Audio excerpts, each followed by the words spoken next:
이거를 이제 우리가 일본 뭐 사무라이 영화에서처럼 이제 여기에 허리에 차고 다닌다거나 이런 거는 또 불법이에요. 뭐 실제로 그런 내용이 있을지는 모르겠지만 이런 부분이 일부 참작된다면 한 7년 정도가 나올 수가 있고, 이동하고 있다가 누군가에게 시비가 걸렸어요. 그래서 나는 오로지 나의 방어 목적으로 호신용으로 요 칼이를 써도 될까? 이런 것들은 당연히 안 되겠죠.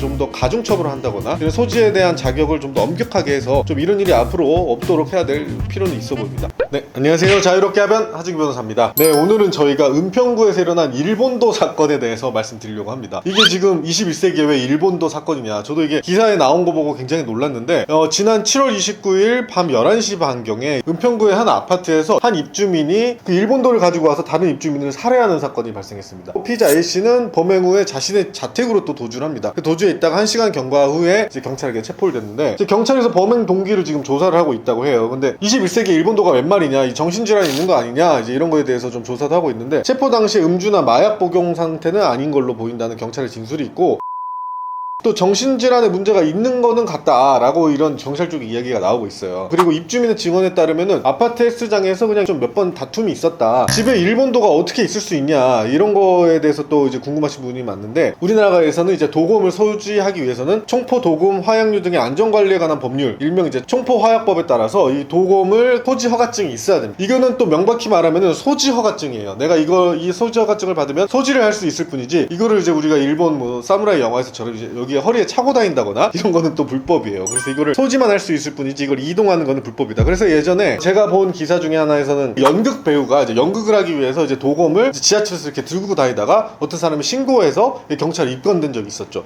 이것처럼 소지 허가증이 설령 있다고 하더라도 이걸 이동하거나 가지고 다니는 거는 별도로 되지 않아서 경범죄 처벌법에 따라서 10만 원 이하 벌금이나 구금 과료에 처할 수 있다, 그냥 들고 다닐 경우에는. 근데 이제 이런 경우도 생각해 볼 수 있죠. 이동하고 있다가 누군가에게 시비가 걸렸어요. 그래서 나는 오로지 나의 방어 목적으로 호신용으로 요 칼이를 써도 될까? 이런 것들은 당연히 안 되겠죠. 상대가 시비를 걸었으면 무기평등의 원칙이라고 해서, 상대가 주먹으로 시비를 걸었을 때는 주먹으로 대응을 하는 거가 이제 적당하다고 보는 거지, 갑자기 내가 우연히 이제 도검을 가지고 있다 해서 이걸 꺼내서 뭐 정의의 이름으로 심판을 한다거나 이래버리면 아주 큰일 납니다. 이거는 절대 정당방위로 인정되지 않는다. 근데 도검 서지 허가증을 위해서는 뭐 이런 절차들이 있기 때문에, 만약에 소지하실 분은 이걸 참고를 하실 수도 있지만 이거를 절대 들고 다니거나 실제 사용해서는 안 된다. 이 피해자의 예상 형량에 대해서도 이제 좀 궁금하신 분들이 많을 것 같아요. 우리 형법 제 250조는 살인에 대해서 사람을 살해한 자는 사형, 무기징역 또는 5년 이상의 징역에 처하도록 돼 있습니다. 네, 이 사안에서는 일본도를 집에서 어쨌든 가지고 나왔잖아요. 그래서 우발적이라기보다는 좀 계획적인 범행에 무게가 좀 줄 가능성이 높고, 또 범죄의 행위 양태가 너무 잔혹해요. 길거리에서 이거를 베고 또 상대가 또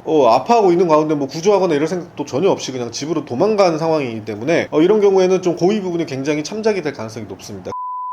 그래서 제가 봤을 때는 5년 이상의 징역이지만 대략 한 10년 내외가 나올 가능성이 높은데, 뭐 실제로 그런 내용이 있을지는 모르겠지만 이런 부분이 일부 참작된다면 한 7년 정도가 나올 수가 있고, 그렇지 않다고 하면은 한 10년 정도, 징역 10년 정도가 예상된다.